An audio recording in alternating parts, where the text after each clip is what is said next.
Bueno, pues vamos a empezar. Así que nada, bienvenido Ramiro Sanchís al Centro de Teoría Postcapitalista, que es un espacio donde intentamos dialogar y poner en valor las diferentes visiones que existen actualmente sobre el postcapitalismo, bebiendo un poco de la línea de Mark Fisher e intentar buscar esta salida al realismo capitalista. Consideramos que dentro de los postcapitalismos, al menos en el Centro de Teoría, nos movemos entre el anarquismo clásico y el marxismo clásico, voces en diálogo y a partir de ahí toda aquella voz o movimiento que se postule como postcapitalista o busque una salida al postcapitalismo. Para la gente que no te conozca, y así luego puedes ya presentarte también un poco, eres escritor, ensayista y traductor, estudiaste literatura y filosofía y has trabajado como librero, profesor y redactor, y actualmente ejerces el periodismo cultural. Durante años te has dedicado a escribir sobre ciencia ficción, el cyberpunk o el biopunk, y hasta la fecha has publicado 15 novelas, que me parecen muchas y las buscaré para ver cuál me puedo leer. Y desde el 2019 has traducido al castellano autores como Nick Land, Mark Fisher, escritos de la CCCRU, de Sadiet Plan y Amy Ireland, entre otros. Así que consideramos que dentro de lo que el Centro de Teoría Postcapitalista maneja, eres experto, conocedor de muchas de las líneas que darían voces a estos otros postcapitalismos. Así que nada, te dejo que te presentes y reitero las gracias por estar en este podcast. No, bueno, gracias por invitarme. Creo que de toda la presentación yo lo resumiría como soy un escritor de ciencia ficción. Y eso implica muchas cosas. Creo que todos los escritores de alguna manera tienen una curiosidad que es parte de la tendencia a escribir, pero por alguna razón los escritores de ciencia ficción, o al menos los que nos formamos como tales, tuvimos que pasar por una especie de escuela especulativa, por decirlo así, que nos puede llevar a distintos lugares, pero nos formatea de alguna manera. Entonces yo creo que ese origen especulativo me ha dado un poco la tendencia a leer distintos lugares, a buscar por distintas partes y sobre todo a ser un poco irresponsable con las ideas, a jugar a ver qué pasa y no casarse demasiado con nada. Luego es verdad que un momento, yo diría que clave en mi camino, ha sido traducir a Land, pero lo digo sobre todo, no porque me introdujera, obviamente yo ya había leído a Land cuando lo empecé a traducir y ya estaba un poco metido en ciertos mundos de teoría y filosofía contemporánea, pero sí creo que hay un Land con el que yo me voy a quedar siempre al final, que es el Land de escritor. El Land que busca siempre romper un poco lo que damos por sentado de ciertas formas de expresión, ciertas formas de pensamiento, y eso tuvo, creo yo, una influencia muy importante en todo lo que escribí a partir de 2018, 2019. Entonces, mi primer punto con Land es ese, ¿no? Pero también es cierto que llegué a Land a través de buscar en la esfera, podemos llamarlo de alguna manera, de lo que podríamos llamar distintos posthumanismos, y creo que mi punto de vista con respecto al aceleracionismo pasa por ahí, y creo que eso modula o modifica mucho todo lo que yo tenga, al menos ahora, ¿no? Uno no sabe qué va a decir dentro de unos años, al menos ahora es lo que creo que ha generado un poco eso, lo que te digo, mi manera de abordar la cuestión de, qué es el aceleracionismo, por decirlo de alguna manera, ¿no?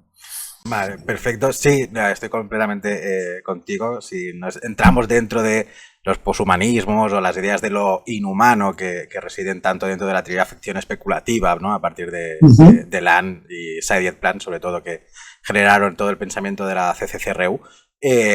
Obviamente también nos hemos adentrado en el cyberpunk, y yo la denomino como una ventana a esos imaginarios distópicos, ¿no? Es como una alerta de futuro, de cuidado que si seguimos por aquí vamos a llegar a todo esto. Y en este sentido, como has comentado también de parte del aceleracionismo, una primera pregunta que nos gustaría hacerte desde el Centro de Teoría es qué es el aceleracionismo, ¿no? Porque consideramos que hay muchas ramas, y cuál piensas que es la vigencia actual de esta corriente de pensamiento. Bueno, ahí está la pregunta, el $1.000.000. El aceleracionismo llegó a ser un gran malentendido, en mi opinión. O sea, una manera de preguntarse ciertas cosas que me parece totalmente legítima. Una pregunta por qué hacer con el capitalismo, una pregunta por qué hacer con el futuro. Y como son preguntas suficientemente amplias, dieron también una gran variedad de respuestas que en retrospectiva fueron abanderadas bajo esta noción de aceleracionismo. No se trata de hacer una suerte de filología o algo purista, de ir al origen y todo, pero como decía recién, mi acercamiento, mi enfoque al asunto tiene mucho que ver con el posthumanismo. Entonces, para mí, no lo voy a decir históricamente, pero lo que yo opinaría ahora, para mí el aceleracionismo es una manera de crear un modelo, una teoría, una explicación, una descripción de cómo funciona, entre otras cosas, el capitalismo desde presupuestos posthumanistas. Cuando digo capitalismo, y acá viene un poco el asunto clave también me parece, pienso en el capitalismo en su sentido más amplio posible. Es una pregunta también de índole filológica. ¿Qué quiere decir el término? ¿Cuándo fue usado por primera vez? La pregunta de si lo usa Marx, cómo lo usan los marxistas inmediatos. Bueno, y así tenemos toda una tradición de pensar qué es, en última instancia, el capitalismo. Y yo creo que el aceleracionismo simplemente lo intenta pensar desde este lado posthumanista. ¿Qué quiero decir con posthumanista? Bueno, pensando desde fuera de nociones del sujeto humano como algo trascendente a los sistemas, pensándolo dentro de nociones de modelos cibernéticos de la cultura, y ahí por supuesto entran las CSRU, y entra Nick Land, y entra Sadie Plant, y entra toda esta gente que a mitad de los años 90 del siglo pasado intentaron pensar justamente en lo que llamamos los fenómenos de la cultura desde un punto de vista cibernético. En tal sentido, yo desde un posthumanismo lo más rigurosamente radical posible, bueno, pensaría que cualquier asunto que podamos concebir como una pauta de la cultura, ¿no? Una lengua, un género literario, una forma de organización de la producción y el intercambio, puede de alguna manera ser modelizado desde un punto de vista emergente cibernético. O sea, tenemos ante todo un gran, inmenso sistema totalmente incognoscible para nuestra capacidad cognitiva, que es, vamos a llamarlo, el planeta. Es un sistema que funciona de alguna manera con lo que científicamente hemos dado en pensar como la termodinámica, que incluye millones, por decirlo así, de subsistemas, de factores, variables que obviamente, más allá de una crítica dura al determinismo, obviamente, todo el tema cuántico, azar, etcétera, más allá de todo eso, igual, aunque lo pensáramos determinísticamente, no tenemos manera de tener en cuenta todos esos miles de factores, millones de variables, ni siquiera sabemos bien cuáles son. Bueno, de toda esa cadena, esa red de causas o efectos o lo que quieras, como las quieras llamar, emergen configuraciones. Por ejemplo, no sé, la gran extinción del Pérmico, qué sé yo. Emergen éxitos evolutivos, los dinosaurios, emerge la extinción de la megafauna del Pleistoceno, emerge mucho más atrás la catástrofe de oxidación, que es el momento en que las cianobacterias producen oxígeno hasta el punto que se vuelve tóxico para la mayor parte de los organismos microscópicos, obviamente, que vivían entonces. La primera gran contaminación la hacen las bacterias en ese sentido. Bueno, desde ese punto de vista, yo tendría que ser un humanista recalcitrante para creer que los seres humanos somos algo distinto a eso, que estamos por fuera de esa lógica emergente de configuraciones de un sistema.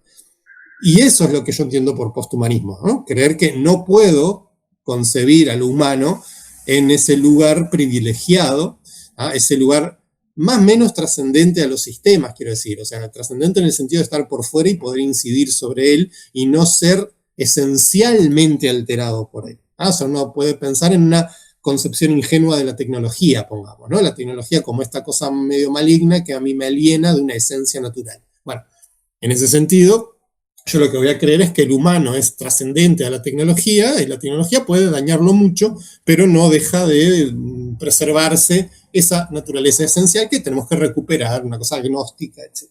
Bueno, posthumanísticamente hablando, no podemos pensar en esos términos.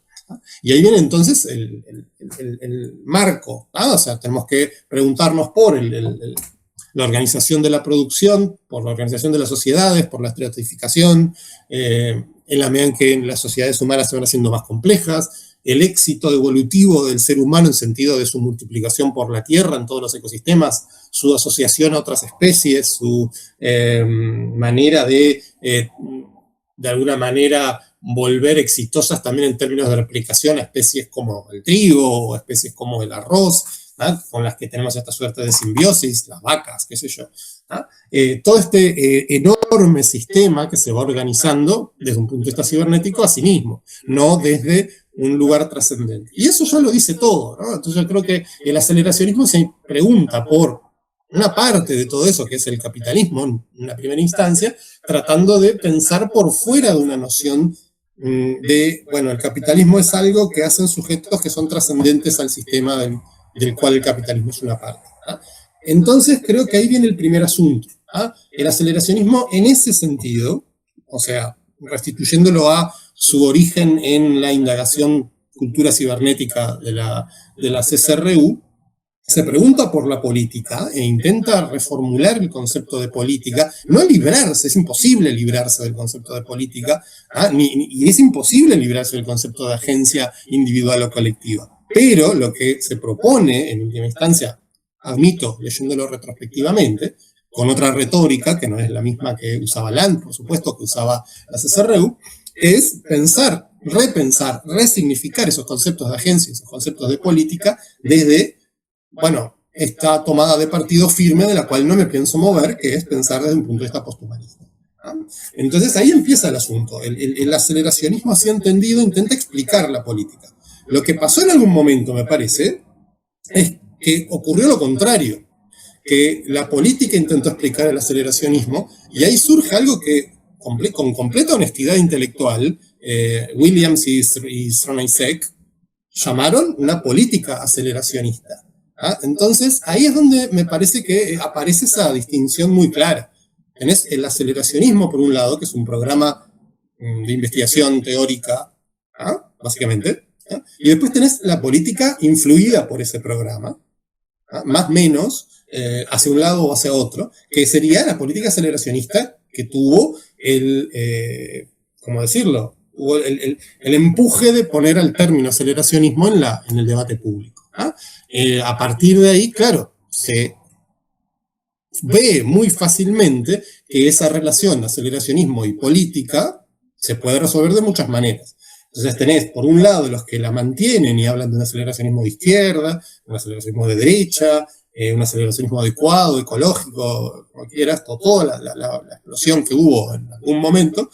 Luego hay un detalle histórico que no podemos dejar de lado, que es la deriva hacia la derecha de Land, por ejemplo, y de sus seguidores en un momento, y eso produce una suerte de gran descrédito del aceleracionismo, con el cual se vuelve hasta casi, bueno, no solo cringe, ¿no? Es algo como que mejor evitemos hablar de esto. Y creo que con el tiempo también, estoy hablando de la pandemia hasta aquí probablemente, ya se pudo de algún modo rehabilitar el concepto llevándolo a otros lugares, y aparece el aceleracionismo cookie, aparecen otras posibilidades de pensarlo. Mi propuesta es llevarlo justamente a ese momento originario, vamos a llamarlo así, o resignificado, reinterpretado, retroescrito, como originario, que es el de pensar al aceleracionismo como este modelo de la cultura, del punto cibernético y del capitalismo en particular.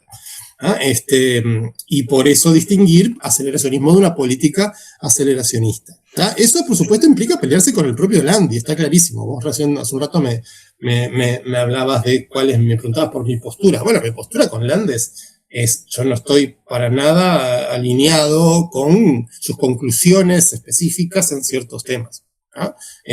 Tampoco estoy alineado con buena parte de su tendencia antisemita, sencilla, básica, por decirlo así. No está cuestionando si el sionismo, está yendo a una cosa más racial, básica. Ahí es donde se nota mucho ese land que no comprende a Darwin, que no comprende la evolución, que no comprende la genética como se piensa ahora, un land que se queda en... Bueno, a ver, no podemos exigirle que sea un científico, ¿no? Pero un land que se queda en maneras de pensar estos asuntos previos a la década de los 70. No se informa de lo que se piensa científicamente ahora, entonces mantiene como un esquema muy rígido de cosas que, por supuesto, la comunidad científica ya no considera, y eso lo lleva a ser un racista, eso lo lleva a ser un supremacista, eso lo lleva a simpatizar. Yo creo que a ver, se puede hacer una suerte de historia de cómo Land se mete en eso, ¿no? Porque no deja de ser llamativo. Uno lee Kant, la prohibición del incesto y el capital, y termina con un llamado a un feminismo radical que tome las armas y abrace la violencia. O sea, ¿cómo este tipo pasó? Y bueno, y luego sus performances, su postura ante la filosofía, su punto totalmente radical. ¿Cómo este tipo termina siendo lo que es ahora? ¿Qué hay de ese land todavía vigente en él? Bueno, lo que yo creo es que en algún momento él, por supuesto, como buen posthumanista, tiene que dar cuenta de que la noción de progreso es complicada, ¿no? Entonces, frente a la noción de progreso y de progresismo, yo creo que él en algún momento dice, bueno, voy a ver qué dice esta gente que descree del progreso, y ahí llega a todo este tema de un montón de pensadores reaccionarios, y ahí es donde se empieza a confundir, y ahí es donde él mismo empieza a, por decirlo de un modo erróneo pero pintoresco, a dejarse comer por esa política ingenua, por decirlo así. No la política específica como de derecho, de izquierda, de reaccionario, conservadora, sino por el gesto politizante en sí mismo. Entonces, él deja de ser landiano, por decirlo así, y ahí es cuando, de alguna manera, siente, supongo, que tiene que reclamar para sí el aceleracionismo, y escribe uno de sus últimos grandes textos, que es Teleoplexia, ¿no? O sea, ahí es cuando me parece, en un mundo donde el término que él ayudó a crear ya significaba muchas cosas, él lo intenta hacer ese último esfuerzo. Pero ese último esfuerzo no se condice con su praxis, digamos. Esto es algo que se puede discutir muchísimo. Land es probablemente más inteligente que todos nosotros, de alguna manera u otra. Entonces, probablemente tengamos que tener mucho cuidado con decir cosas como la que yo acabo de decir, en términos de está equivocado en esto, no sabe aquello. Es todo un gran plan de Land de tener múltiples personas en redes, porque él no cree en el individuo, el sujeto individual, autor, y por lo tanto multiplica posturas, como que multiplica identidades, como, yo qué sé, poetas como Pessoa tenía sus múltiples heterónimos, o siguiendo la línea hipersticional de la CSRU. Puede ser, pero ¿qué tenemos? Bueno, tenemos lo que él dice, y contra lo que él dice tenemos mucho que decir nosotros. Pero volviendo a lo que a mí me interesa, bueno, me interesa esa idea. ¿Cómo repienso la política? ¿Cómo repienso la participación, la agencia, la colaboración humana con estos sistemas? ¿Cómo pienso a lo humano y su agencia, sino como algo emergente de estos sistemas, en los cuales no podemos poner un límite, como sí lo ha hecho la historia, con, por otro lado, pésimos resultados, al proclamar tesis antropocéntricas duras como, bueno, acá está la naturaleza, es nuestra. Y eso tiene su revés, ¿no? Porque mucho del discurso ecologista ingenuo, tipo años 70, era un poco decir, hemos hecho un pésimo trabajo, ¿no? Pero igual se seguía de alguna manera asumiendo que era nuestro trabajo. Y no lo es, o sea, no lo es porque no es nuestro, quiero decir. Somos parte de todo esto, somos una configuración emergente transitoria como todas, llamada a la extinción o a la mutación o a la conversión como todas, y mientras tanto hacemos cosas, o cosas son hechas del mismo modo que cualquier especie tiene su nicho ecológico, su nicho, como quieras llamarlo. Nosotros hemos dado en fomentar esta cosa llamada cultura, por decirlo simplemente, en la que nos ponemos palabras y nos preguntamos cómo organizar la vida y la producción y cómo nos repartimos la comida y cómo le ponemos un valor a las cosas. Y ahí empieza el capitalismo. Entonces yo creo que una postura aceleracionista, yo la llamo absoluta en el sentido de independiente de una orientación política, ¿no? O la llamo absoluta en el sentido de esta manera, en el sentido que se habla de idealismo absoluto, por ejemplo. También lo digo absoluta en el sentido balardiano, cuando Ballard habla de los futuros sin concesiones. Entonces, llamo absoluto a esta idea de preguntarnos sin perder de vista que no podemos recaer nunca en presupuestos humanistas. Es imposible en última instancia porque ese humanismo en algún modo u otro está cableado en nosotros, está programado en nosotros y no podemos pensar por fuera de eso porque nuestra propia lengua, nuestra propia literatura, nuestra propia filosofía nos produce en última instancia como sujetos desde esas nociones. Por eso yo creo que de algún modo el aceleracionismo y por tanto el posthumanismo son, digamos, vectores, ¿no? Uno puede pensar que hay una forma más radical de esto a la que uno se acerca. O sea, siempre lo veo desde ese punto de vista. Bueno, hay un posthumanismo radical, hay un posthumanismo moderado, y yo puedo estar moviéndome de uno a otro. Por supuesto, también pienso que puede haber un humanismo ingenuo como puede haber un humanismo sofisticado. Si pienso en cuando Reza Negarestani estaba dándole vueltas a lo que en su momento llamó primero inhumanismo y luego lo quiso llamar el neorracionalismo y toda su idea del proyecto del humano. Bueno, eso es una forma sofisticada de humanismo, digamos. Y ahí tengo mis diferencias con él y con su retórica, que me parece aún más terrible que la de Land, o igual de terrible que la de Land en algunos asuntos. Sí, uno siente que a veces está más del lado de él, ¿no? Pero sobre todo recientemente en su toma de partida contra la invasión, los ataques a Irán y un montón de asuntos interesantes para pensar qué puede decir Reza Negarestani de eso contra lo que puede decir Nick Land de eso, pero hay una retórica muy, muy virulenta que a mí no me termina de gustar, quiero decir. O sea, mi problema con Negarestani sobre todo es ese, no es tanto sus ideas, pero lo veo como esto, como un humanismo sofisticado, y ahí está un poco el juego, ¿no? Todos podemos repetir el lema posthumanista de nunca fuimos humanos, pero también es cierto que siempre hemos querido serlo, ¿no? O sea, y eso probablemente tiene que ver con cosas que a veces cuando yo dirijo muchos grupos de lectura y en el mundo de la literatura muchas conversaciones, leer en grupo y pensar ciertas cosas, y siempre salen estos temas, ¿no? De la naturaleza humana, ¿viste? Siempre tiene alguien que dice, bueno, la relación entre la literatura y la descripción de la condición o la naturaleza humana. Yo me costaría mucho desde un punto de vista epistemológico negar algo así, es como esa cosa de ser agnóstico, ¿no? Pero no puedo negar una condición humana en el sentido que no se puede negar una condición, no sé, elefante, quiero decir. Es lo mismo en última instancia. Pero creo que es interesante cómo la literatura trabaja en este sentido. Y hay algo que a mí me interesa mucho, ¿no? O sea, esta idea del modelo cibernético de la cultura tiene que abarcar formaciones culturales, por supuesto, como la literatura.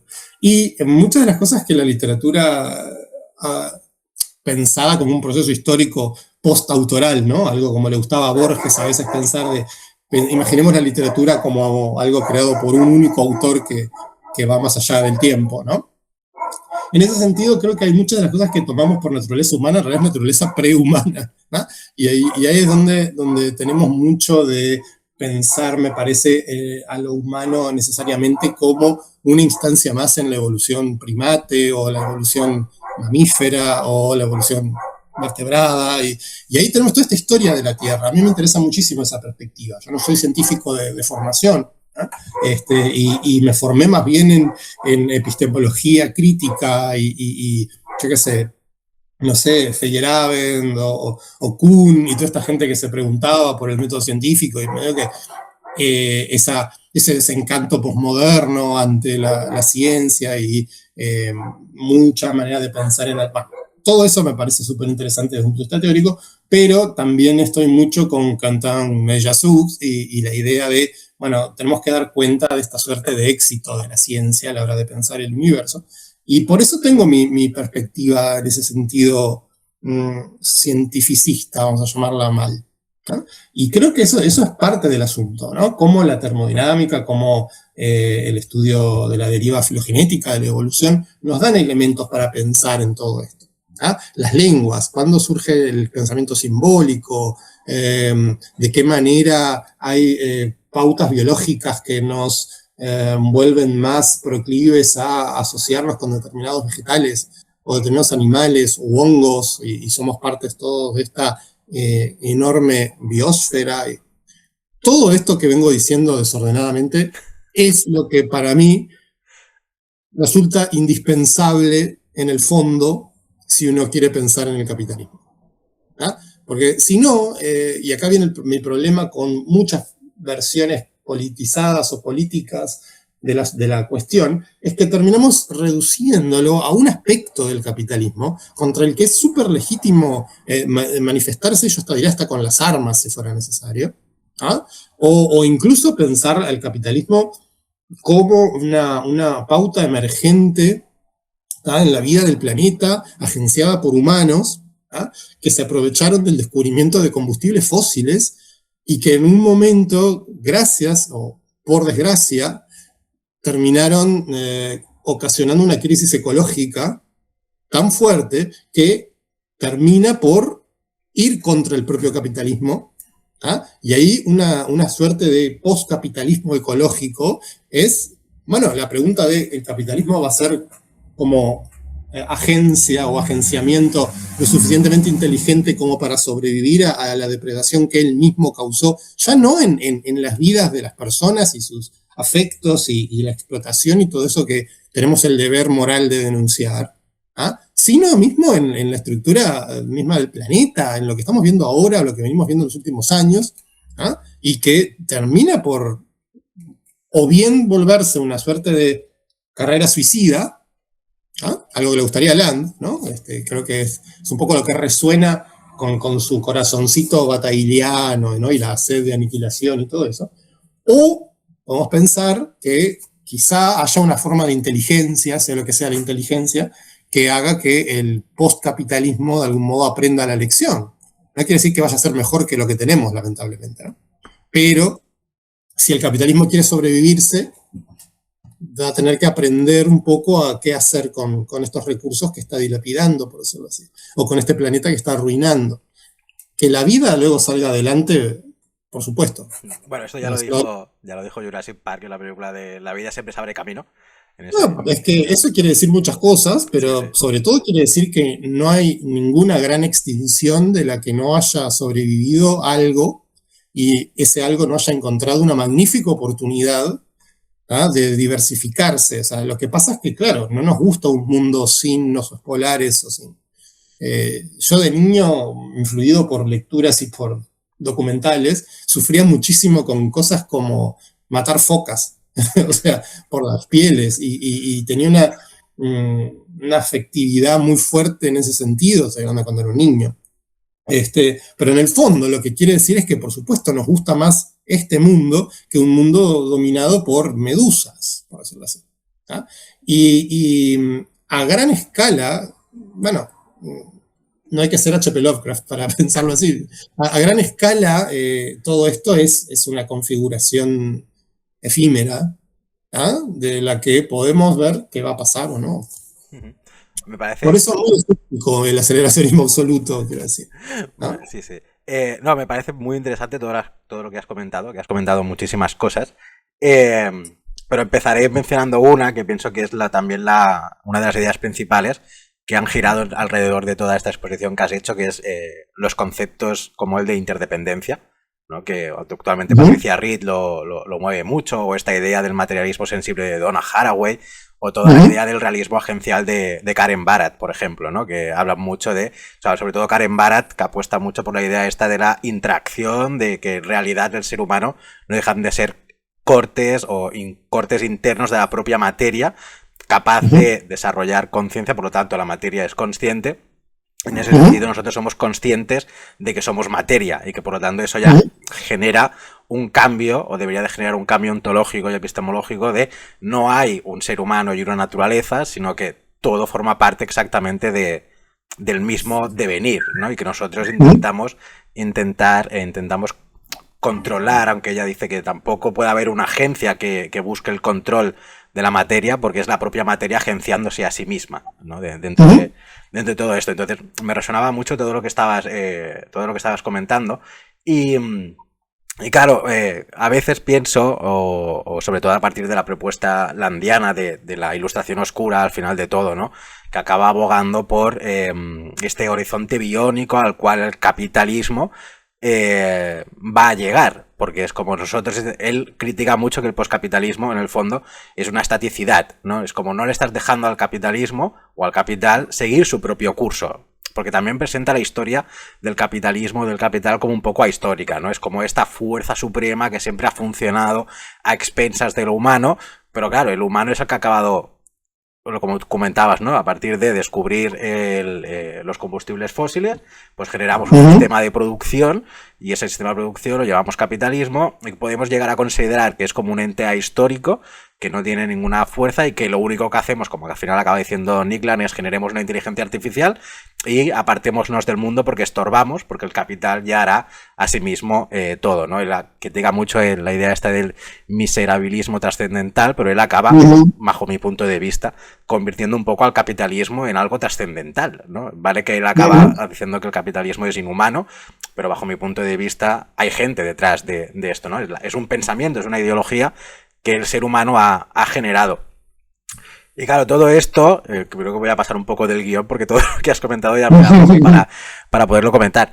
Claro, a mí lo que me interesa, y sí que parto mucho de esta línea de que nosotros somos una especie animal más, igual que cualquier otra, cuya peculiaridad que tenemos es construir sistemas culturales, construir a través de un lenguaje simbólico lo que quieren decir las cosas, etcétera, etcétera.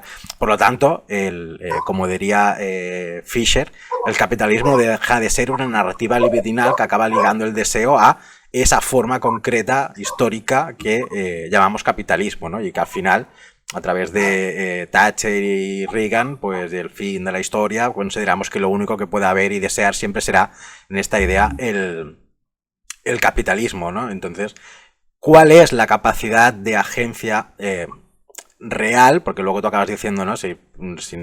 Como al final nosotros, las hipersticiones hacen emerger sistemas y luego nosotros nos apropiamos y agenciamos esos sistemas, ¿no? En ese sentido, el poscapitalismo de izquierdas o desde una política navegacional de izquierdas, como dirían Rinek y Williams, es una agencia propia de la materia y nosotros como humanos tenemos que tener esa capacidad de entender que existen otras vías más allá del capitalismo, un poscapitalismo de izquierdas. A ver, por un lado, la formulación recurrente de hagamos algo, pongamos el freno o apretemos el acelerador, es, en mi opinión, ya de antemano un error. ¿Ah? No un error, es decir, es un presupuesto cuestionable. Es porque es el corazón de ese presupuesto, es la agencia. Yo puedo apretar el acelerador. ¿Ah? Bueno, yo creo que no hay manera. El acelerador o el freno coexisten, se operan mutuamente y nosotros somos los que ponemos la carne, es como en ese sentido somos el agenciamiento de ese sistema. Cuando digo nosotros no me refiero a nuestros cuerpos, me refiero a la producción de subjetividad, a la idea de que hay algo acá que hace algo. Así que comenzando por ahí, yo estaría bastante firme en la idea de que plantear las cosas desde la pregunta de titular periodístico de debemos apretar el acelerador o el freno, ya es un problema. Después, no hay, me parece, manera sólida de justificar una postura que parece haber expulsado a lo trascendente o trascendental por la puerta para agarrarlo de vuelta por la ventana, que es lo que podría, en tu descripción al menos, parece, y yo estoy de acuerdo, parece hacer Land. ¿Ah? No, el capitalismo no es algo trascendente teleológicamente a la materia. ¿Ah? No es la pauta suprema de organización a la que todo tendía de antemano y descubrió que tendía. ¿Ah? Esa visión cuasi hegeliana, si se quiere, ¿no? Del espíritu que toma conciencia de sí. Bueno, no, yo creo que eso es una... Pero aparte es una mala lectura de Hegel, para empezar.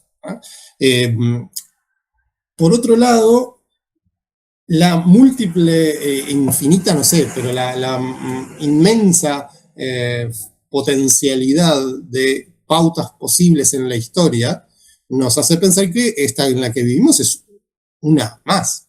¿Ah?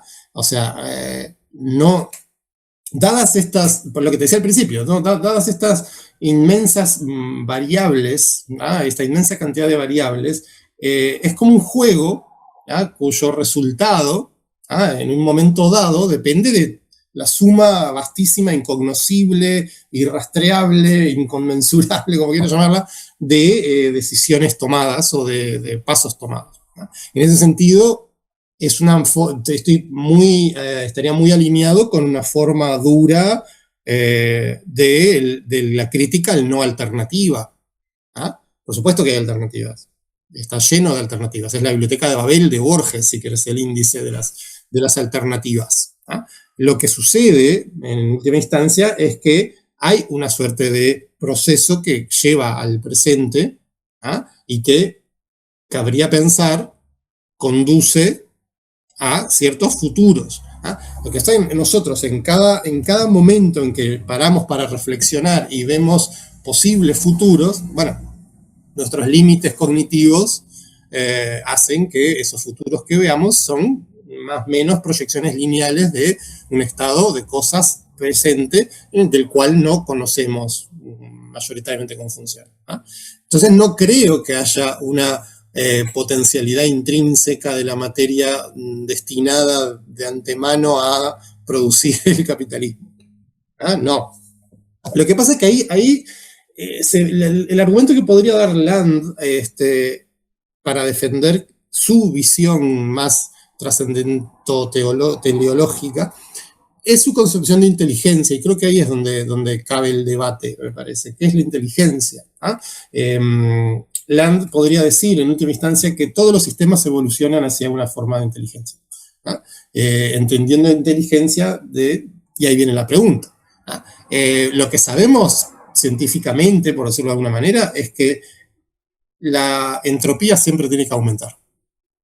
¿No? Las maneras más contemporáneas desde la biofísica de definir la vida, ¿no? Uno de los grandes problemas, ¿no? Pasan por esa idea de la vida como un mecanismo químico físico que acelera la producción de entropía fuera de los límites de una membrana en cuyo interior se mantiene una homeostasis o un orden, ¿no? Y eso acelera pautas de replicación y la vida se vuelve exitosa en esa tarea de aumentar la entropía en sus alrededores a costa de eso o a causa de eso, reduciéndola en su interior. Esa división primaria de adentro y afuera en términos termodinámicos. Bueno, eso no quiere decir, ¿no? que esta sea la única manera en que las cosas proceden. Por eso yo creo que la gente que busca inteligencia en otros vida en otros planetas es un poco ingenua en el sentido de que está dando, esto ya lo decía Stanislav Lem, ¿no? Cuando buscamos inteligencia en el universo, es como que estamos buscando la única inteligencia que conocemos, que es la nuestra. Bueno, entonces nos van a transmitir números primos con una antena. Yo qué sé.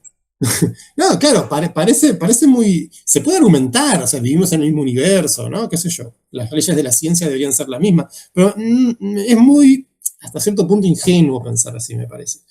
Y lo mismo me parece que rige el tema de la vida.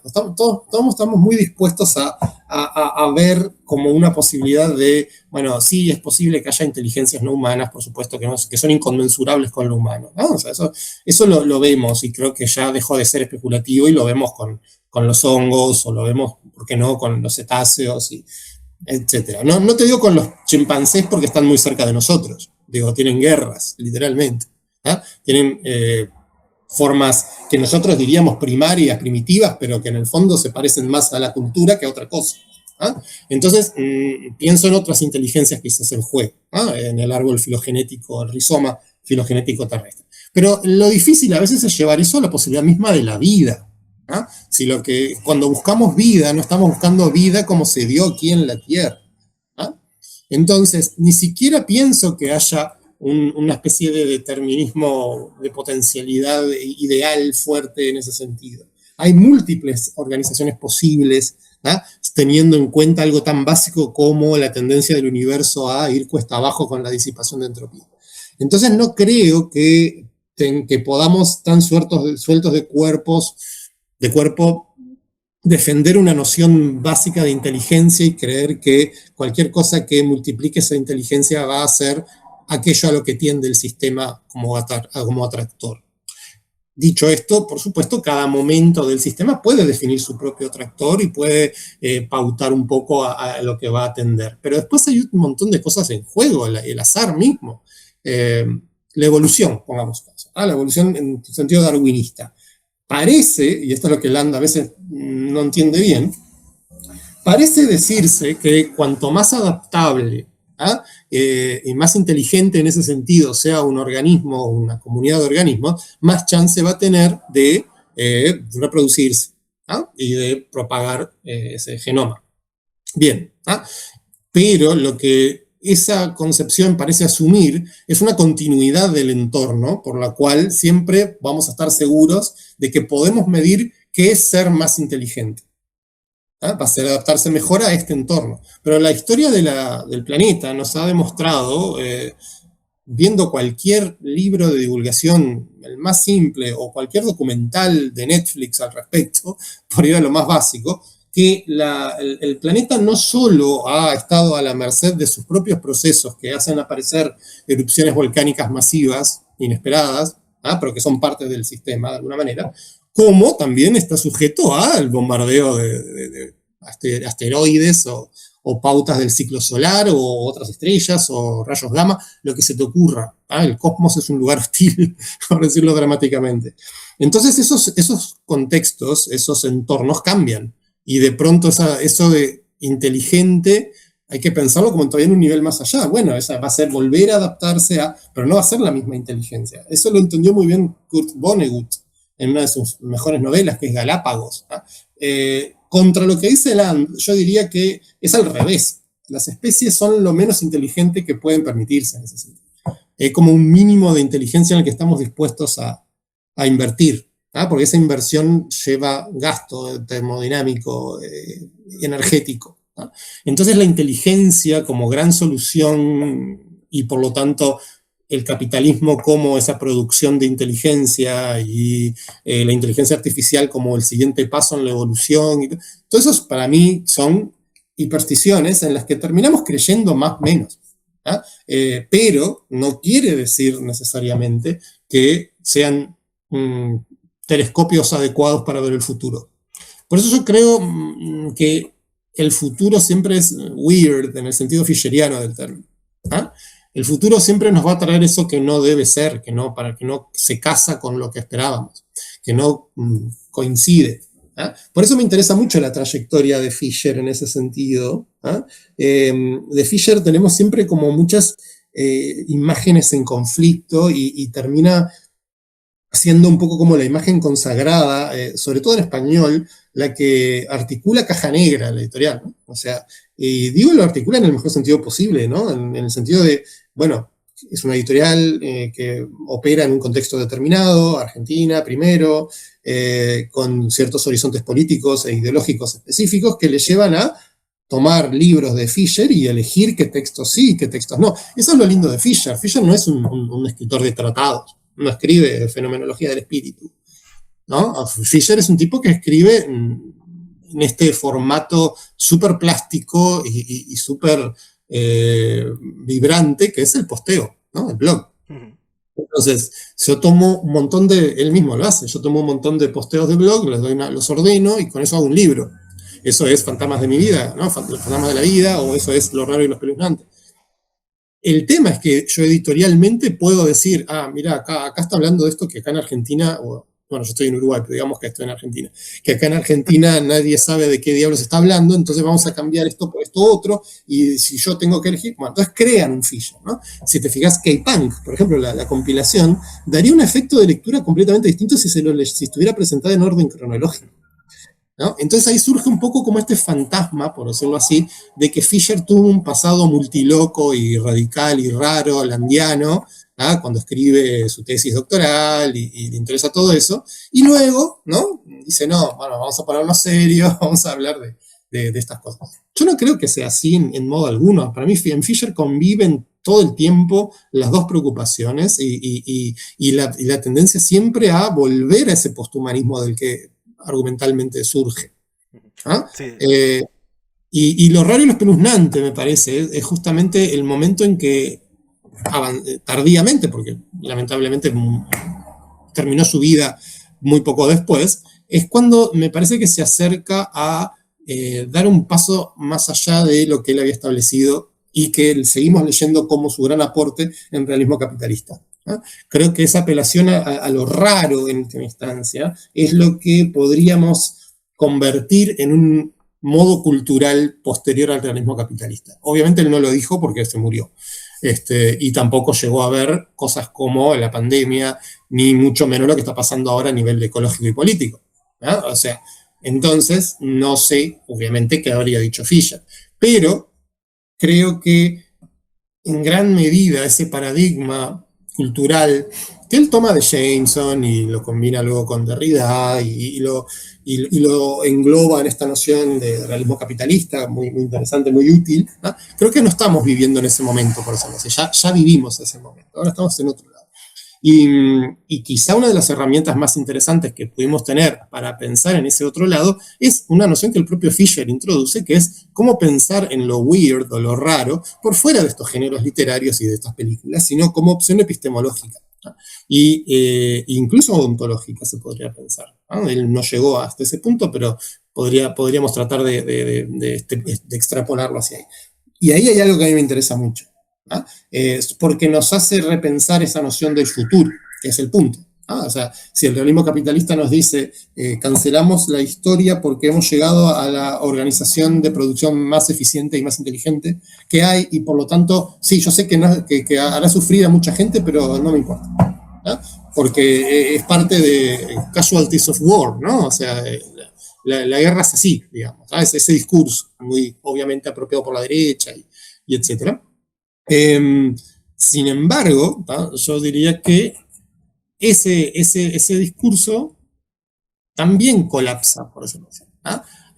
Porque las alternativas, ¿no? Por más que no podamos verlas, se dan igual, ¿no? Y el punto es que ese futuro que intentamos mapear es algo, es algo que nos lleva permanentemente a fracasar, ¿no? Entonces, el futuro, me parece, del cual abjuramos desde el realismo capitalista, o se nos dijo que abjuráramos, o que se pretendió que abjuráramos, o se instaló la noción balardiana del agotamiento del tiempo y el presente eterno y la retromanía, si querés, un lado de la cultura pop, Simon Reynolds, etc. Yo creo que debería leerse como un diagnóstico de los alrededores del 11 de septiembre del 2001 y del gran capitalismo pre-burbuja o post-burbuja inmediato, y que todo eso colapsa completamente con el mundo en que vivimos, en que, bueno, estamos la historia fue rebooteada, por decirlo así, ¿ah? Pero la historia rebooteada, lamentablemente, para nuestras subjetividades, sobre todo los que tenemos más de 40 años, no es lo que queríamos, ¿no? Sí, me has hecho pensar en en el concepto este de Grafton Turner, del porsiemprismo, ¿no? De que la cultura no deja de ser un reboot constante y que lo único que hacemos es producir y reproducir lo que ya existía Disney como esta gran idea del porsiemprismo. Que sigue existiendo. Y sí, también considero que muchas veces se ha leído a Fisher en términos más pesimistas de pues no hay ninguna alternativa, no vamos a hacer nada, cuando consideramos, al menos desde el centro de teoría y con el compañero, que Fisher apuntaba a esta idea de ir más allá, de construir algo más allá. Yo simplemente me he leído el realismo capitalista y su tesis doctoral, de constructos Flatline, que el cual considero que la idea esta de lo flatline es muy, muy interesante, porque es como una vez nos damos cuenta de que, y esto aquí también te preguntaría, ¿no? O sea, Fisher diría, una vez nos damos cuenta de que no hay ningún orden natural, sino que todo ha sido naturalizado, nos encontramos en esta flatline, que por lo tanto es la capacidad de construir, que en este sentido esta flatline, según lo que tú también comentabas, sería este aceleracionismo absoluto, ¿no? La flatline es aquello que está liberado de toda significación, porque no hay nada, es esta línea, es este punto muerto en el cual somos capaces de empezar a construir o significar, como humanos que necesitamos construir culturas, lo que significan las cosas, ¿no?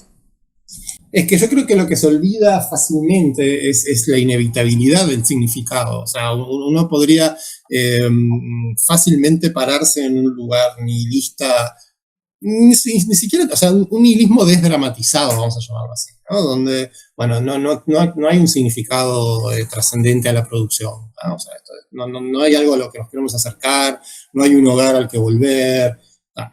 Pero la necesidad de contar estas historias y de articular estos símbolos y producir estos, agenciar que se produzcan, vamos a decirlo así, estos significados es parte completamente inevitable.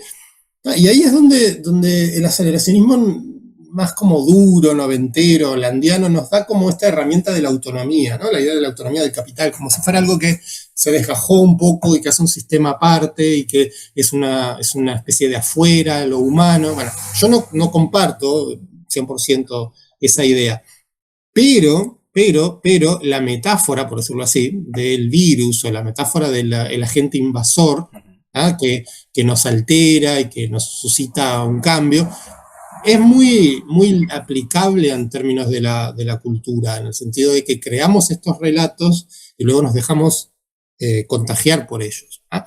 Pero entonces ahí yo lo que añadiría es que no tenemos más remedio en ese sentido, porque esa construcción de relatos es condición fundamental de considerarnos sujetos. ¿Ah? La noción misma de subjetividad es parte de una construcción, ¿ah? Que sí está dada en términos que con cierta pereza filosófica teórica podríamos llamar una autonomía. ¿Ah? En realidad no lo es, no hay en ese sentido una autonomía, porque todos somos parte del mismo sistema. No estamos hablando de una transmisión que viene de otra galaxia, ¿no? Estamos hablando de algo que está pasando acá y que tiene la misma historia que la especie humana y que la misma historia que el planeta. ¿Ah? Entonces, el capitalismo es algo producido por el planeta, no es una autonomía radical, ¿ah? No es una inteligencia alien en ese sentido. ¿Ah? Me gusta mucho desde el punto de vista de ciencia ficción pensarlo así, pero salvo que yo crea que, no sé, como quiso creer Philip K. Dick, ¿no? que una inteligencia extraterrestre estaba transmitiendo información a la Tierra, bueno, sí, quizá. Land, lo que medio que le da la vuelta a eso es cuando juega con esta idea del capitalismo como una transmisión desde el futuro, ¿no? O sea, como esta idea que es muy interesante desde el punto de vista especulativo también, por lo que él llama la templejidad, ¿no? Cómo pensar el devenir en lógicas causales y temporales no lineales, ¿no? Entonces la causa y el efecto se intercambian y las paradojas y bueno, todo esto que nos gusta tanto a los que nos gusta la ciencia ficción, pero no deja de ser algo distinto a una fuera, no es una fuera, quiero decir, o sea, es parte de un sistema visto en términos de, bueno, no el tiempo lineal como lo percibimos cognitivamente los humanos, sino en otra pauta, qué sé yo. La física cuántica está en eso, quiero decir, Carlo Rovelli, toda esta gente que hace gravedad cuántica y todo esto, claramente saben o articulan la idea de que el tiempo, como lo concebimos, no es necesariamente una cualidad de la cosa en sí, vamos a decirlo así. ¿Ah? Eso está claro, quiero decir, científicamente se puede hablar. ¿No? Las ecuaciones de la mecánica cuántica no tienen la variable t, no tienen tiempo ahí metido. Eso yo no lo puedo entender porque no sé matemática, ¿ah? Pero más o menos está esa idea. Entonces podemos sí pensar en formas alternativas del tiempo, podemos sí pensar en coexistencia del futuro, del presente y del pasado y todo eso. Pero eso más juega, me parece, más a este argumento de que no está del todo bien, vamos a llamarlo así, ¿ah? Pensar en esas autonomías como afueras radicales. ¿Ah? O sea, creo que el afuera radical es lo extraterrestre, vamos a llamarlo así. ¿Ah? Y de eso no sabemos nada todavía. ¿No?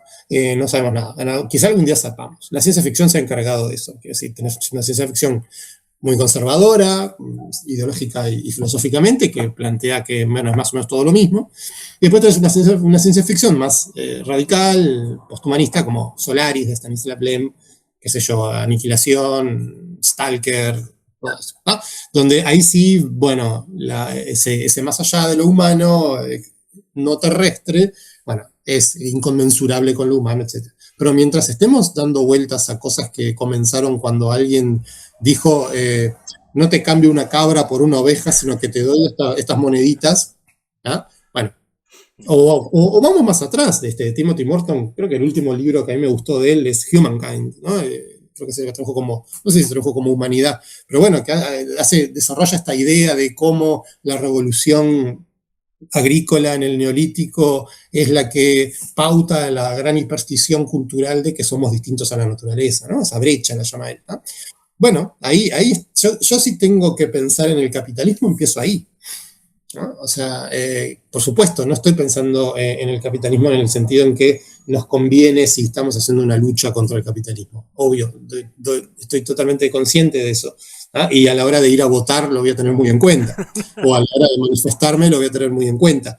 Porque aunque no crea en el libre albedrío en su sentido duro, igual sé que se me ponen una hamburguesa podrida y una hamburguesa recién hecha, no voy a elegir la podrida, salvo que tenga alguna razón para hacer. Sí, en este sentido de que comentabas ahora de lo del libre albedrío y tal, yo tampoco considero que tengamos un libre albedrío absoluto o total y que tengamos decisión sobre todo, pero me haces pensar y reflexionar bastante sobre la idea de fantasmas de grupo de Deleuze y Guattari, por ejemplo, que te acaba diciendo, o con esta idea es como, bueno, dentro del capitalismo industrial surgieron fantasmas de grupo, socialistas, anarquistas, marxistas, etcétera, etcétera, que desearon una manera diferente de manejar la materialidad en la cual estaban viviendo, ¿no? Estaban diciendo, solo existe materia y deseo, me parece, no lo quiero recordar así. Por lo tanto, ya acaban hablando de los flujos de intensidad, etcétera, etcétera.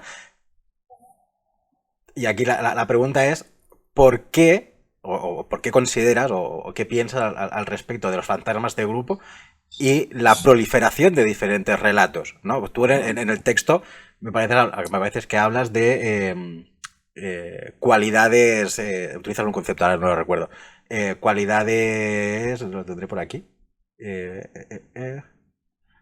No, bueno, acabas como argumentando, y si no lo he entendido mal, que la propia forma de existir o la forma propia de propio decir, hay como cualidades que nos permiten entender que otro mundo sería posible.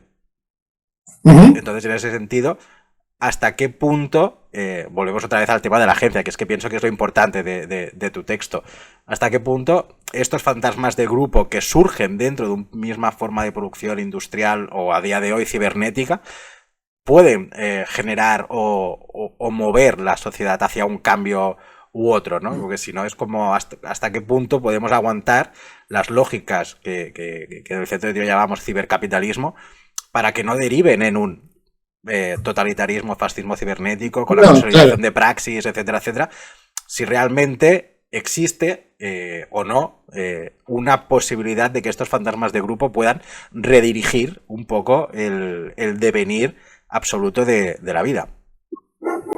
Sí, yo creo que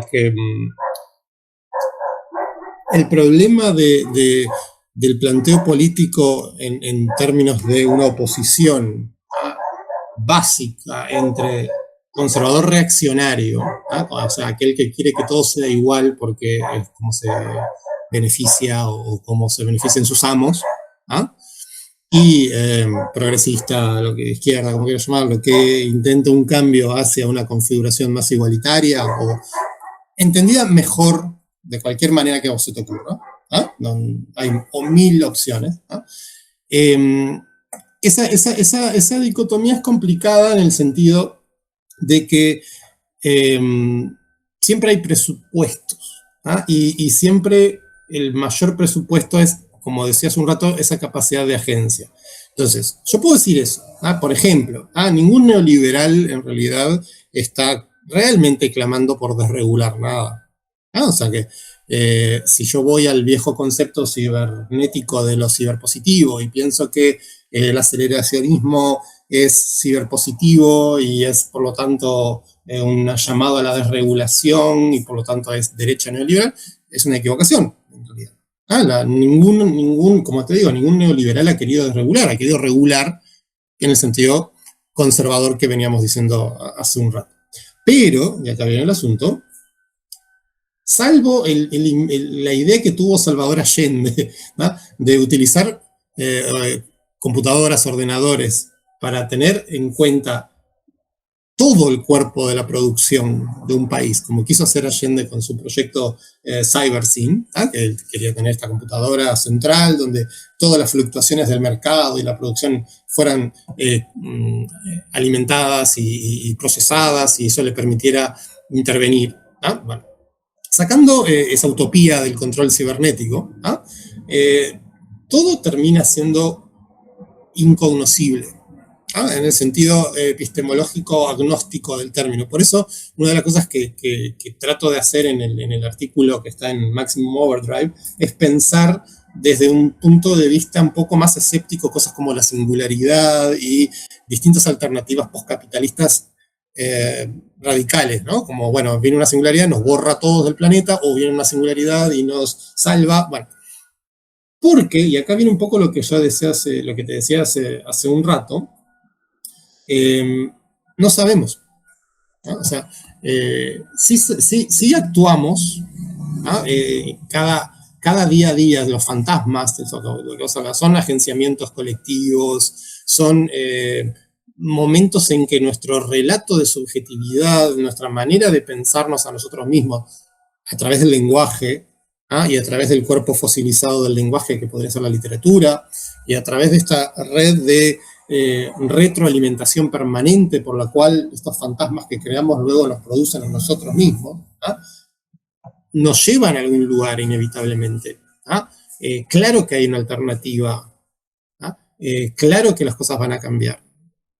Cuando se hace una crítica ingenua a este tipo de pensamiento pospolítico, como diciendo, bueno, pero entonces lo que estás diciendo es que no se puede cambiar nada, porque no es eso. O sea, más bien es lo contrario, las cosas van a cambiar y nosotros vamos a cambiar con ellas. Entonces, simplemente se trata de pensar en cómo agenciamos nuestro papel en eso. Y ahí tenemos la manera en que lo hemos pensado desde algún punto de nuestra evolución, y es que yo soy libre y hago esto. Es un modelo. ¿Es útil? Y en muchos aspectos sí. Si vos querés derribar a un tirano y lográs convencer a suficiente gente, es muy útil. Y la historia nos demuestra que las revoluciones fueron hechas. Sus resultados, bueno, de ahí se interpretará. Pero la historia nos enseña que las revoluciones fueron hechas, los imperios cayeron, los modos de producción se reorganizaron. Entonces, yo puedo sí diagnosticar que ahí hay un agenciamiento colectivo basado en una red de flujos, en circuitos para los cuales yo no tengo realmente un conocimiento efectivo suficiente. Pero no puedo dejar de pensar que toda esa gente sin ese conocimiento igual creía estar haciendo algo. y es por haber creído que están haciendo algo que en efecto algo fue hecho. Entonces, como conclusión básica es mentira, por eso tomaba la idea del neoliberalismo y la desregulación, así como eso es mentira, también es mentira que se pueda pensar que hay un estado óptimo que mantener. Sea cual sea, y ahí es donde sí yo puedo tener problemas con una suerte de progresismo ingenuo. Porque cualquier estado óptimo al que yo quiera volver o al que yo quiera agenciar basado en su preexistencia ideal o lo que sea, no va, me parece, en última instancia, a tener un correlato real en gran medida porque yo no sé qué es la realidad y no sé cuáles son los factores en juego y no sé realmente cómo hago yo para actuar en eso, por más que lo crea. Entonces, ante esa brecha epistemológica, yo sé que algo va a pasar y que yo voy a tener algo que ver. Del mismo, como el ejemplo que te daba hace ya un rato, ¿no? Hace 3.500 millones de años evolucionaron bacterias que podían usar la luz solar, y con eso generar más materia orgánica para poder multiplicarse, y el subproducto de eso era oxígeno que soltaban en la atmósfera. Yo estoy pensando que esas bacterias eran conscientes o que cada bacteria sabía qué granito de arena estaba haciendo. No, por supuesto que no, pero también es verdad que sin esas bacterias no habría pasado toda la historia de la Tierra. Y nosotros ahora estamos haciendo una cosa muy similar. ¿Somos conscientes? Bueno, creemos serlo, pero ¿por qué? Porque tenemos un lenguaje, porque tenemos una cultura, porque tenemos un montón de cosas que aparecieron en nuestra evolución y que inciden sobre nuestra evolución y que nos siguen empujando en nuestro devenir y modificando y alterando, y de ahí se desprende este fantasma colectivo de que, bueno, sí, somos nosotros, y sí, somos nosotros. Pero del mismo modo en que una bacteria lo era hace 3.500 millones de años, en términos de qué causó esta catástrofe de la oxidación y todo eso que la historia geoquímica del planeta está muy estudiada. Entonces, por supuesto que el mundo va a cambiar, por supuesto que el capitalismo como lo conocemos o como lo delimitamos en ciertos términos, porque el capitalismo siempre es, por un lado, su versión más amplia de sí, que es lo que me interesa en términos de aceleracionismo, y también es la versión que yo pueda aislar en mi acción, es decir, el capitalismo es esto y contra esto estoy. Bueno, sin duda, esa pauta del capitalismo que yo pueda referirla a el estado del capitalismo en 2025 o 26 o lo que sea, sí va a cambiar. Por eso me parece que la resistencia en ese sentido tiene una cosa melancólicamente banal, por jugar un poco con el título de la novela de Laszlo Krasznahorkai, la melancolía de la resistencia, y por otro lado completamente acertada, y es porque en efecto las cosas van a cambiar. O sea, el postcapitalismo, vamos a llamarlo así, es inevitable, por más que yo no entienda cuál va a ser, ni cuál va a ser mi rol en eso. Incluso si yo fuera Milei, ¿entendés? Si yo soy Milei y pienso que mi fin político es eliminar todo vestigio del Estado, lo cual es falso totalmente, no es lo que él hace, incluso así yo no voy a poder ser capaz de asegurar la estabilidad del capitalismo en los siguientes siglos, por múltiples factores: la tierra, el propio capitalismo y sus flujos, las crisis de las que ya obviamente tenemos el manual de Marx al respecto, ¿no? Entonces, ni siquiera desde el concebible / inconcebible lugar de alguien que está, no sé qué quiere decir esto, a favor del capitalismo, vamos a poder pensar que eso es sostenible. Por eso digo, el postcapitalismo es algo tan inevitable como todo lo fue en la historia humana. Ahora, todo fue inevitable, pero ¿tenía que ser eso que pasó? No, todo fue contingente en ese sentido. Creo que ahí un lado interesante de investigación sería como unir un poco toda esta lógica aceleracionista, esto es lo que por ejemplo Nueva Zelanda, con toda esta lógica de la contingencia que podemos encontrar en Meyasut, por ejemplo. Me parece que ahí hay algo súper interesante para plantear. Hay una ecuación de necesidad sistémica, cibernética y contingencia, que yo al menos, y acá está mi proyecto, por decirlo pretenciosamente epistemológico, agnóstico, como lo pongo en el artículo, de la cual yo diría que no podemos saber gran cosa. Esto me hace recordar mucho a un concepto que también he estado vinculado bastante a las teorías filosóficas orientales, budismo, taoísmo, shintoísmo, etc. La idea de la ilusión del control, ¿no? En el sentido de intentamos controlar el futuro, pero no seremos capaces nunca de todo esto. Y ya para también ir cerrando, porque llevamos una hora, comentabas una cosa que pienso que Fisher también apunta, pasa que lo tenía aquí apuntado, postcapitalismo Fisher, sí, que dice, el propio Fisher dice, el capitalismo a día de hoy es neoliberal, pero no implica que el capitalismo en el mañana sea de otra manera, ¿no? Pero que tampoco sabremos cuál será.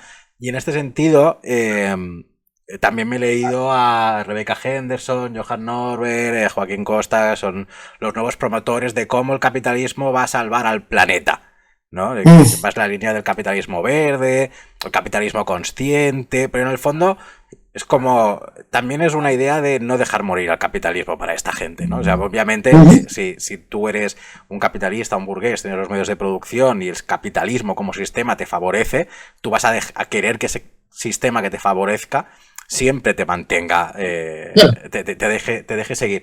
Y en ese sentido, ya las dos últimas preguntas, y dejo que termines, es ¿cómo ves también esta idea por siemprista de no voy a dejar que el capitalismo nunca muera porque es lo que a mí me va bien y lo que considero que a todo el mundo le va bien? Esta gente también apuesta por un capitalismo verde, un capitalismo consciente. Aquí, ¿qué relación habría entre el hecho de poder acelerar y el hecho de decrecer? Simplemente te lo dejo allí.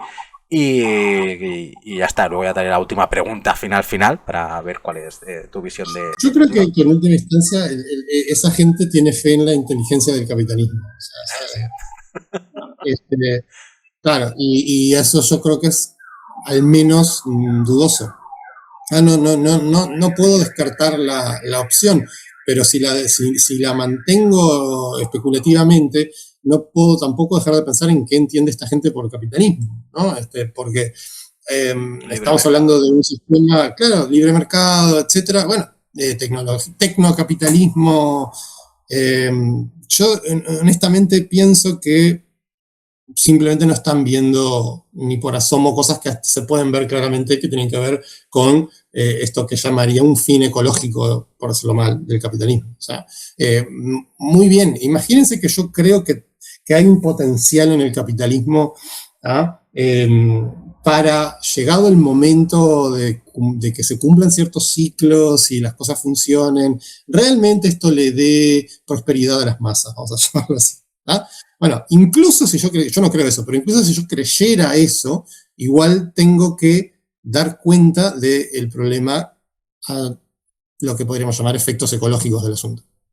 Y sobre todo cosas como los combustibles fósiles, las fuentes de energía. Entonces ahí es donde entra el optimismo. O sea, decir, bueno, no, está bien, a veces tengo toda una carrera armamentística, por llamarlo así, de computadoras cada vez más inteligentes. Entonces, bueno, yo ahora no tengo la menor idea, pero voy a pensar que en algún momento estas computadoras van a resolver por mí la cuestión. Es un poco como la criogenia. Bueno, yo tengo una enfermedad incurable, pero entonces me congelo y en algún momento la ciencia va a saber primero cómo descongelarme y restituirme la vida y además curar esa enfermedad que ahora no puedo curar. Eso es un acto de fe. O sea, contra eso, ¿qué puedo decir? Es como que vos me digas que crees que, no sé, que Alá va a intervenir y va a poner fin al capitalismo. O sea, mucha gente debe creer eso. Y está muy bien. Quizá funcione, pero yo no tengo esa fe. Entonces, a mí no me convences. O sea, es como si el argumento sionista fuera, esta tierra es mía porque está en la Biblia. Digo, discúlpame, yo no doy eso por verdad histórica. Entonces, lo mismo, me parece, hay como un acto de fe de mucha gente, incluso sin caricaturizarlo tanto, ¿no? Incluso gente de la que yo no necesariamente no tengo por qué sospechar que están siendo hipócritas o lo que sea.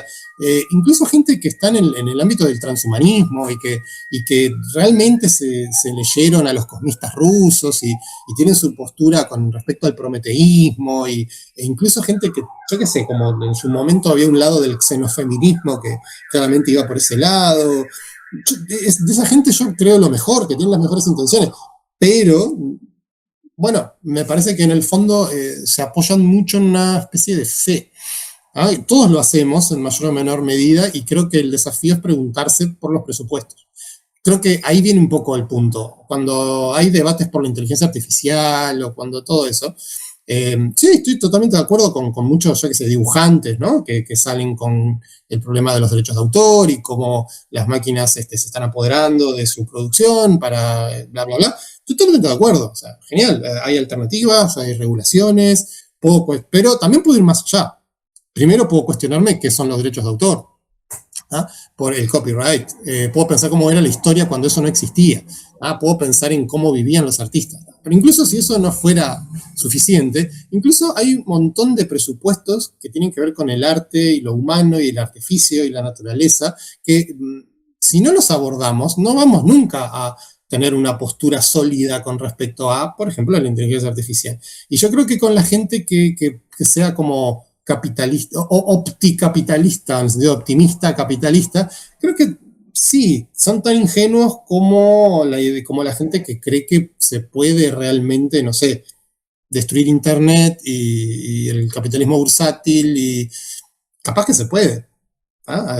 No sé, o sea, ¿qué se tiene que dar globalmente? En Dune, en el universo ficcional de Dune, de Frank Herbert, está esta idea de la yihad butleriana, ¿no? Que es como una especie de cruzada contra las máquinas pensantes. Bueno, está muy interesante esa noción. Creo que es una de las cosas más interesantes que hace Dune, su universo ficcional, en este momento, 2026.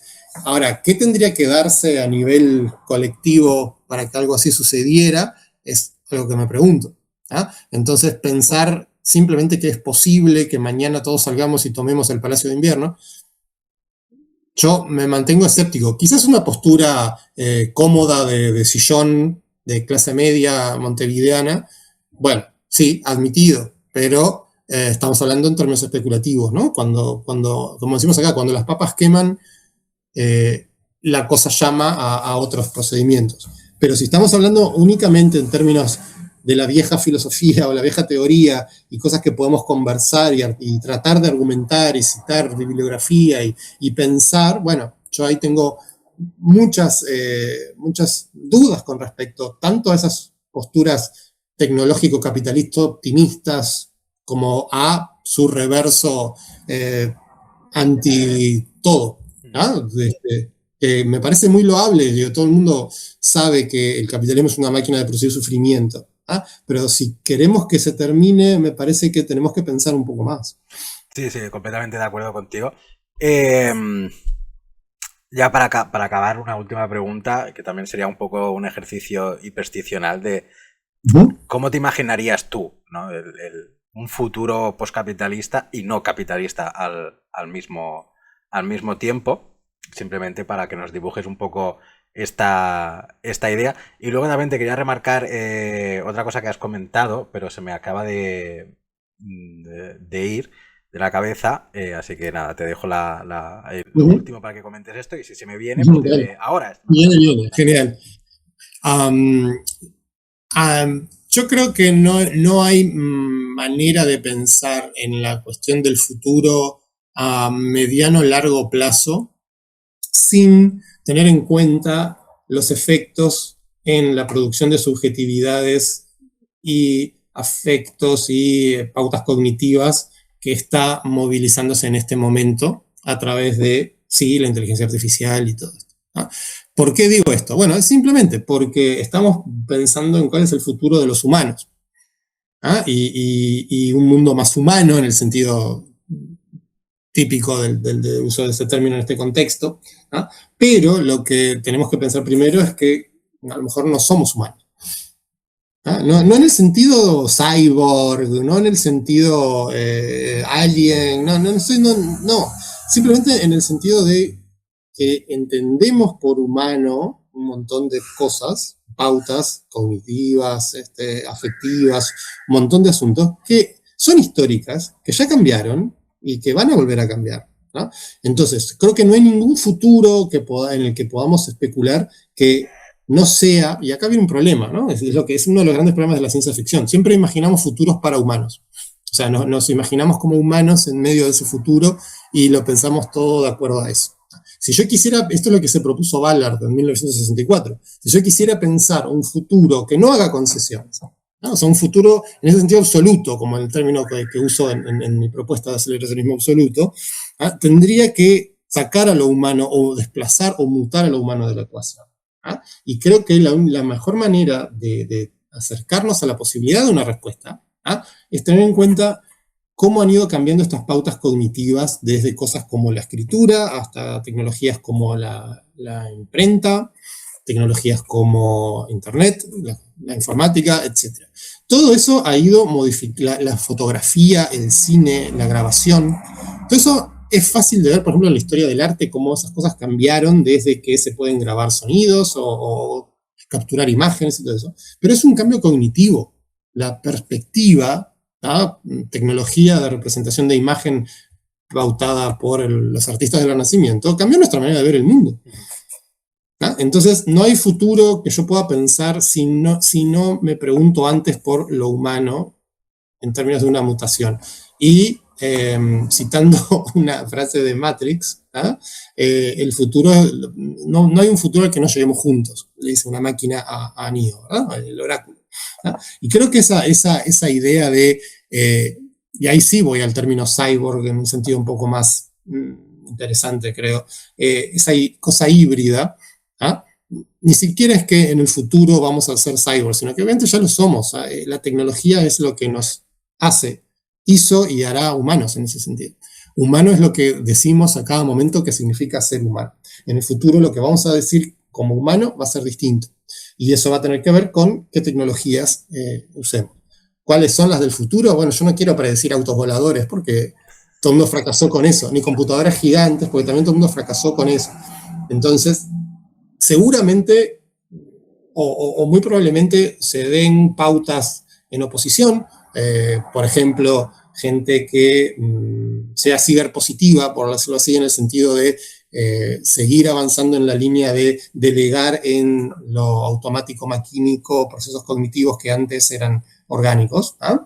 La memoria, ¿ah? La producción de lenguaje, etc. Y eso va a producir el freno cibernegativo y la gente que va a decir, no, volvamos a la antigua manera de pensar y todo eso. Y es lo que está pasando. Vos ves que muchas editoriales que se niegan a usar inteligencia artificial para hacer portadas, entonces se revalora el trabajo de ciertos ilustradores y entra de vuelta toda una lógica de qué es lo que esperamos de un ilustrador y cómo vale una portada. Pienso, en este punto, si yo veo un libro cuya portada está hecha con inteligencia artificial, pienso que de algún modo es más barato o quizás sea inferior. Entonces van apareciendo maneras de significar y resignificar lo humano. Pero esas maneras de resignificar lo humano, incluso aunque las viéramos como una forma de resistencia, en el fondo están igualmente producidas por esta presencia de tecnologías y estas derivas tecnocapitalistas que nos producen. El gran problema de oponerse al capitalismo es que en gran medida estamos hechos por el capitalismo. ¿Ah? El capitalismo en un sentido amplio, quiero decir, no el capitalismo que pasa en Argentina con Milei, por decirlo así, ¿ah? O que va a pasar en Chile. No es eso. El capitalismo en el sentido más amplio, por eso empiezo mi artículo con esa idea, ¿no? Entonces, el futuro weird, ese futuro que yo no puedo ver porque todavía no sigo siendo humano demasiado humano, ¿entendés? Entonces, el futuro es no para nosotros. Creo que eso es lo que, con esto voy a tratar de cerrar, creo que eso es lo que quiso decir Land, ¿no? Con una de sus mejores frases, que es la de nada de lo humano sobrevive al futuro.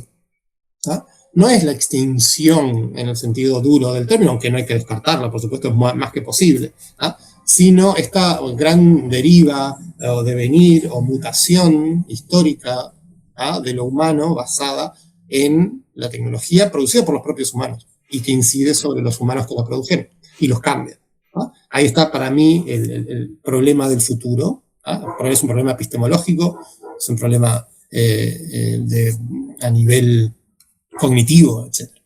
Pero bueno, yo lo plantearía en esos términos. Me parece que para cerrar está perfecto, porque me has hecho recordar, hablar de los cyborg, el cyborg de Haraway, que para ella el cyborg de Haraway no es simplemente aquello que está constituido por la tecnología, sino que es aquello que está constituido por el sistema cultural en general, por las relaciones con los otros animales, subjetividad humana. Entonces, como en el fondo es esta idea que tú apuntabas también absoluta, ¿no? El humano, en el fondo, es lo que todo el ecosistema o todo lo que hay le permite serlo, ¿no? En ese sentido, sí que estoy a la idea de que nada de lo humano sobrevive al futuro, pero es que nunca lo ha hecho. No es que no lo vaya a hacer, ¿no? Sino que cada momento cultural, cada momento concreto ha intentado, que esto es un poco lo que apunta Negarestein, ¿no? Ha intentado construir lo humano, por lo tanto, lo único que nos constituye como humanos es nuestra propia inhumanidad, que no tenemos una humanidad que, por lo tanto, siempre es un cambio constante. Y sí que estoy de acuerdo en esta idea de que el futuro, aun siendo no capitalista, sí será tecnológico y no podemos tener una actitud antitecnológica o una actitud primitivista o de lucha constante contra la tecnología, porque la tecnología, y esto es parte ya de mi argumentario de tesis, es algo que el hacer técnico es humano, nos hace serlo, y por lo tanto es un proceso abierto a la significación, y lo que luchas es contra las formas significativas del semiocapitalismo, que es como lo llama Berardi, y por lo tanto habría que construir unas lógicas comunales, de ayuda mutua, de solidaridad, o lo que Bitboal acaba apuntando últimamente, también está en el libro de Maximum Overdrive, de esta sensibilidad postcibernética alejada del control, la dominación y la subyugación algorítmica, ¿no? Cómo en esta nueva resignificación futura de lo humano conseguimos que la tecnología sea significada de maneras no semióticas del propio capitalismo, ¿no? Y pienso que tú apuntas un poco a esa idea, ¿no? De cómo construir ese futuro resignificando todo lo que significa ser humano en un devenir maquínico, por utilizar un concepto de Deleuze y Guattari. Entonces, considero que es muy interesante la postura, a mí me llamó mucho la atención. Y nada, yo cierro aquí mi intervención, te dejo la última palabra, si quisieras comentar algo, recomendar algo. Nada, agradecerte por la invitación, me encuentro en la manera en que pones con tus palabras y con tus intereses un poco estos temas en los que estamos moviéndonos, lo encuentro muy estimulante incluso para mí, para pensarla a partir de ahí, coincidimos básicamente, así que nada, eso, o sea, creo que es poco, ya dije todo y varias veces cada cosa, así que la cierro nomás dándote las gracias y bueno, mandándote un abrazo desde acá, desde el sur. Perfecto, pues muchísimas gracias. Y espero que nos podamos ver en otra ocasión, porque me ha gustado mucho. Seguramente, nos veremos.